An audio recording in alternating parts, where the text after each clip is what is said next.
Welcome back. The pin and carload competition here at the National Western Stock Show is the only one of its kind in the country.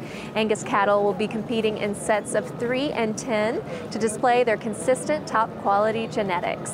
Glenn Johnson from Chestnut Farms in Minnesota has been competing in the show for several years and gives us a first-hand look at preparing cattle for the show.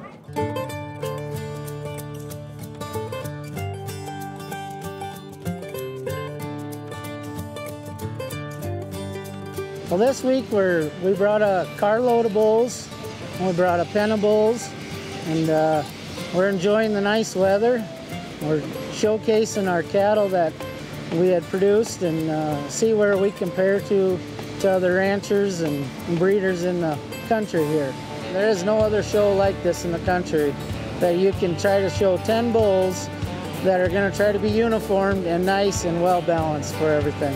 We had to get up at 3 o'clock this morning. We had to feed them, and then we came in the tent and we got everything ready. We got all the cords out, all the adhesive, and then we brought them in at probably 5:30, washed them and blew them out and got them all ready, and then let them down lay for about half an hour.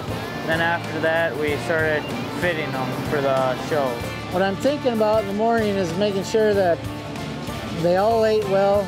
Everybody's doing a nice job getting them ready. Just checking over fine little details that everyone's working on them, you know. And it's kind of important when we get to going to the scales to see what they weigh. We want them to weigh close to what they did at home. We start picking them when they're born.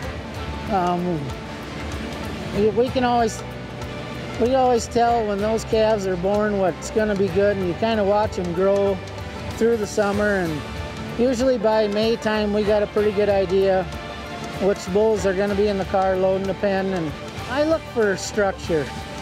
Start with the foot, make sure they're good footed, make sure that they have a good well base to them, you know, they're thick, they're long, and then we try to get them all to be uniform. We want all the bulls to be uniform, look alike, so it makes a pen and a carload look better. It's very exciting when each bull comes into the arena. You want him to look the best he can, and sometimes they act like they should and sometimes they don't act like they should, but it's really got a lot of adrenaline going when all them bulls come back out together. It's always nice to see how even they look when they come back in. You wonder what the judges are thinking, you know, you wonder where you're placing. You're worried about making sure that everybody's got all the cattle lined up right and look nice, and just the anticipation, wonder where you place is always interesting, I guess. Well, I used to get really nervous before we bring the carload in and stuff, but we've been here enough. We just kind of let it flow and go through whatever, and when the judges get done with their scores, we're always relieved to see where we stood, and it's a big relief off us because this is what we worked for all year, is to come here to display our bulls and show them off. So it's always a big relief when we're done. Is that rail giving a front fit? Okay.